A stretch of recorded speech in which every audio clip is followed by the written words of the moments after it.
آج کی یہ ویڈیو 5 ہجری میں ہونے والے غزوہ خندق کے دوران لڑے جانے والے ایک ایسے سنسنی خیز مقابلے کے بارے میں ہے جسے سن کر آپ کا ایمان تازہ ہو جائے گا اور آپ کا لہو گرم ہو جائے گا۔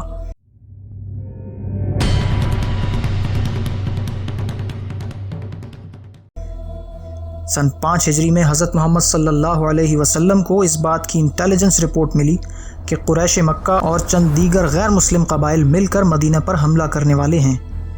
انٹیلیجنس رپورٹ کے مطابق حملہ آور فوج کی تعداد تقریباً 10,000 تھی، جو کہ مسلمان فوج کے مقابلے کافی بڑی تعداد تھی۔ اس خبر نے مسلمانوں کو کافی فکر مند کر دیا اور آپ صلی اللہ علیہ وسلم اور صحابہ کرام اس حملے سے نمٹنے کے لیے مختلف تجاویز پر غور و فکر کرنے لگے۔ مشاورت کے دوران حضرت سلمان فارسی رضی اللہ تعالیٰ عنہ نے یہ تجویز پیش کی کہ مدینے کے گرد ایک خندق کھود دی جائے جس سے دشمن کا راستہ رک جائے گا اور دشمن ان پر حملہ آور نہیں ہو سکے گا۔ لہٰذا آپ صلی اللہ علیہ وسلم کو یہ تجویز پسند آئی اور آپ صلی اللہ علیہ وسلم نے خندق کھودنے کا حکم جاری کر دیا۔ کئی دنوں کی کمر توڑ محنت کے بعد ایک ایسی خندق کھود لی گئی جسے دشمن پار نہیں کر سکتا تھا، لیکن اس خندق کے سلسلے میں ایک ایسی جگہ تھی جہاں خندق تھوڑی تنگ تھی اور اس بات کا خدشہ تھا کہ دشمن یہاں سے خندق عبور کر لے گا۔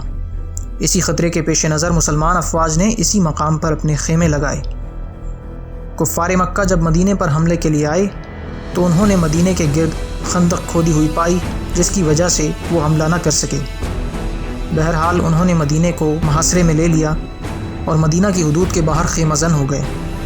اسی انتظار میں 10 دن بغیر کسی مارکے کے گزر گئے۔ حضرت خالد بن ولید رضی اللہ عنہ اور اکرمہ بن ابو جہل جو اس وقت تک مسلمان نہیں ہوئے تھے، شدت سے جنگ کے منتظر تھے۔ 10 دنوں کے انتظار کے بعد ان کی بے چینی میں بے حد اضافہ ہو گیا تھا۔ وہ دونوں اپنے اپنے گروہوں کو لے کر اس امید سے روانہ ہوئے کہ آج کسی نہ کسی طرح خندق کو عبور کر کے مسلمانوں پر چڑھائی کریں گے۔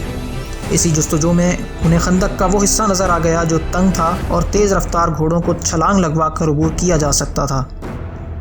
اکرمہ بن ابی جہل کا لشکر پہلے آگے بڑھا اور ان کے لشکر کے 7 آدمیوں نے، جن میں اکرمہ خود بھی شامل تھے، کامیابی سے گھوڑوں کو چھلانگ لگوا کر خندق عبور کر لی۔ ان 7 آدمیوں میں عمر بن عبد ود نامی ایک دیو قامت شخص بھی شامل تھا۔ یہ شخص عرب کا عظیم جنگجو مانا جاتا تھا۔ اس کا دراز قد، چوڑے کندھے، طاقتور جسم اور نڈر رویہ اس کے دشمنوں کے دل میں مقابلے سے پہلے ہی اس کی دھاک بٹھا دینے کے لیے کافی تھے۔ مسلمانوں نے جب یہ منظر دیکھا تو وہ بھی چوکنے ہو گئے۔ عمر بن عبد ود خندق پار کرنے کے بعد ساکن کھڑا ہو گیا اور مسلمانوں کی صفوں کو دیکھتا رہا۔ اس نے مسلمانوں کو للکار کر کہا، کیا تم میں کوئی ایسا ہے جو مجھ سے مقابلہ کرے؟ مسلمانوں کی صفوں میں مکمل خاموشی تھی۔ مسلمان ایک دوسرے کی طرف اس امید سے دیکھنے لگے کہ شاید کوئی اس للکار کا جواب دے، لیکن اس دیو ہیکل سے مقابلے کی کسی نے ہمت نہ کی۔ عمر بن عبد ود کے بارے میں بہت سی باتیں مشہور تھیں، جیسے کہ اس میں 500 گھڑ سواروں کی طاقت ہے، اور یہ کہ وہ اتنا طاقتور ہے کہ گھوڑے کو زمین سے اٹھا کر پچھاڑ سکتا ہے، اور یہ کہ وہ گائے کے بچے کو اپنے بائیں ہاتھ میں اٹھا کر لڑائی کے دوران ڈھال کے طور پر استعمال کر سکتا ہے، وغیرہ وغیرہ۔ ایسے خطرناک جنگجو سے بھلا کون مقابلے کی ہمت کر سکتا تھا؟ مسلمانوں کی اس خاموشی پر عمر بن عبد ود اور اس کے ساتھ موجود قریش کے لوگ مضحکہ خیز ہنسی ہنسنے لگے۔ عمر بن عبد ود نے گرجدار آواز میں مسلمانوں کو للکار کر کہا، تو کیا تم میں کوئی مسلمان ایسا نہیں جس میں مجھ سے مقابلے کی ہمت ہو؟ تو پھر تمہارے دین کا کیا ہوگا اور تمہارے نبی صلی اللہ علیہ وسلم کا کیا ہوگا؟ اس توہین پر حضرت علی خاموش نہ رہ سکے۔ وہ آپ صلی اللہ علیہ وسلم کے پاس آئے اور اس دیو ہیکل سے مقابلے کی اجازت مانگی۔ آپ صلی اللہ علیہ وسلم چونکہ حضرت علی رضی اللہ عنہ سے خاص محبت رکھتے تھے، اس لیے آپ نے انہیں روکا اور یہ کہا کہ یہ کوئی عام بندہ نہیں ہے، یہ عامر ہے۔ دیو ہیکل نے پھر مسلمانوں کو مضحکہ خیز لہجے میں للکارا اور پھر اسی طرح حضرت علی رضی اللہ عنہ طیش میں آ گئے۔ آپ صلی اللہ علیہ وسلم کے پاس گئے، لیکن پھر انکار کر دیا گیا۔ جب عمر بن عبد ود نے تیسری دفعہ مسلمانوں کو للکارا تو یہ منظر حضرت علی رضی اللہ عنہ برداشت نہ کر سکے۔ اس دفعہ پھر حضرت علی رضی اللہ عنہ اجازت لینے کی غرض سے بڑھے اور اب ان کا جذبہ رکنے والا نہیں تھا۔ حضرت صلی اللہ علیہ وسلم نے حضرت علی کے جذبات کو بخوبی بھانپ لیا تھا اسی لیے اس دفعہ حضرت علی رضی اللہ عنہ کو عمر بن عبد ود سے نہ صرف لڑنے کی اجازت دے دی بلکہ دعا بھی دی اور اپنی ایک تلوار بھی عنایت کی۔ یہ تلوار کوئی عام تلوار نہ تھی بلکہ حضرت علی کے ہاتھوں میں تاریخ رقم کرنے والی تلوار تھی اور رہتی دنیا والوں کے لیے ذوالفقار کے نام سے پہچانی جانے والی تھی۔ حضرت علی رضی اللہ عنہ نے دیو ہیکل کے سامنے آ کر اسے للکارا اور کہا، اے عمر، اللہ کو اور اس کے رسول کو اور اس کے دین اسلام کو قبول کر لے، مجھے ان کی ضرورت نہیں۔ عمر نے کہا۔ پھر حضرت علی رضی اللہ عنہ نے عمر کو گھوڑے سے اتر کر مقابلے کے لیے للکارا۔ عمر بھی چھلانگ لگا کر گھوڑے سے اترا، اپنی تلوار نکالی اور تیزی سے حضرت علی پر حملے کے لیے لپکا، اور پھر وہ مقابلہ شروع ہوا جو رہتی دنیا تک کے لیے مثال بن گیا۔ عمر نے حضرت علی رضی اللہ عنہ پر یکے بعد دیگرے کئی حملے کیے لیکن ان کو نقصان نہ پہنچا سکا۔ حضرت علی پھرتی سے اپنے آپ کو اس کی تلوار کی ضرب سے کنارے پر کر لیتے یا پھر کامیابی سے اپنی تلوار یا ڈھال کو دفاعی طور پہ استعمال کر کے اس کا وار روک لیتے۔ عمر بغیر رکے وار کرتا چلا گیا اور حضرت علی ایسے ہی دفاعی انداز سے لڑتے رہے۔ تھوڑی ہی دیر میں عمر تھکنے لگا اور اس کا سانس پھولنے لگا۔ عمر حیران ہو کر رکا اور ہانپتے ہوئے حیرت زدہ نظروں سے حضرت علی رضی اللہ عنہ کو دیکھنے لگا۔ ایسا عمر کے ساتھ پہلے کبھی نہیں ہوا تھا۔ کوئی مد مقابل اتنی دیر تک عمر کے سامنے پہلے کبھی نہیں جم سکا تھا۔ حضرت علی رضی اللہ عنہ عمر کو ایسے دیکھنے لگے جیسے اب تک وہ اس کے ساتھ کھیل کھیل رہے تھے۔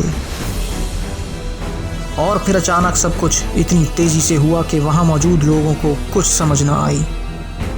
حضرت علی رضی اللہ عنہ نے اپنی ڈھال اور تلوار زمین پر پھینکی اور برق رفتاری سے عمر پر جھپٹے۔ انہوں نے عمر کو گلے سے اپنے ہاتھوں سے دبوچ لیا اور زمین پر گرا دیا۔ دیکھنے والے اپنی آنکھوں پر یقین نہیں کر پا رہے تھے، کہاں وہ دیو قامت شخص اور کہاں نوجوان اور کم سن علی۔ عمر کا گلا حضرت علی رضی اللہ عنہ کے ہاتھوں میں تھا اور حضرت علی رضی اللہ عنہ خود اس کے سینے پر بیٹھے ہوئے تھے۔ عمر کے لیے حضرت علی کو اس حالت سے پچھاڑ دینا بھی مشکل نہ تھا، لیکن حضرت علی کی آہنی گرفت نے اس کا گلا اس زور سے دبا دیا تھا کہ عمر کے جسم میں اپنے آپ کو چھڑانے کی طاقت نہ رہی تھی۔ وہ لگاتار اپنا گلا چھڑوانے کی کوشش کرتا رہا لیکن اس کی تمام تر کوششیں رائے گاں جا رہی تھیں۔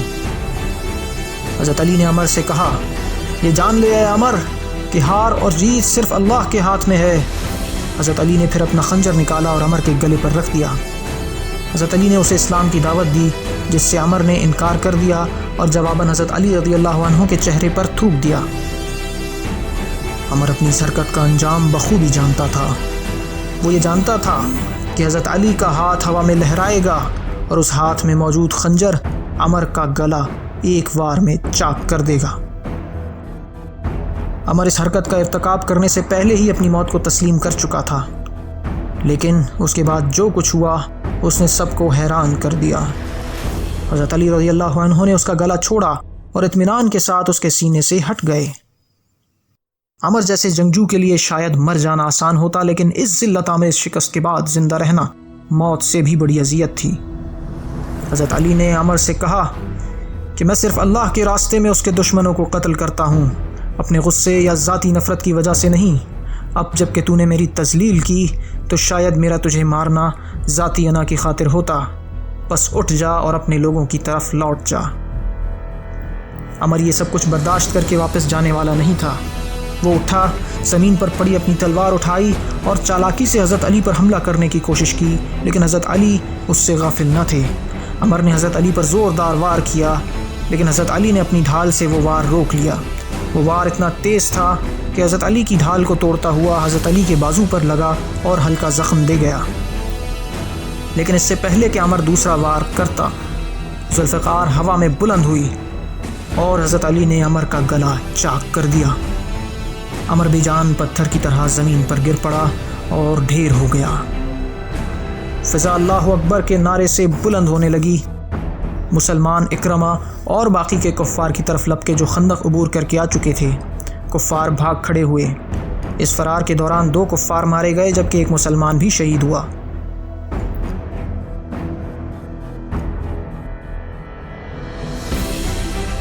حضرت علی رضی اللہ عنہ کا یہ مقابلہ مسلمانوں کو ہمت، جمع مردی اور توکل علی اللہ کے ساتھ دشمنان دین کا مقابلہ کرنے کا درس دیتا ہے، اور حضرت علی رضی اللہ عنہ کا امر کو چھوڑ دینا اخلاص نیت کا سبب دیتا ہے۔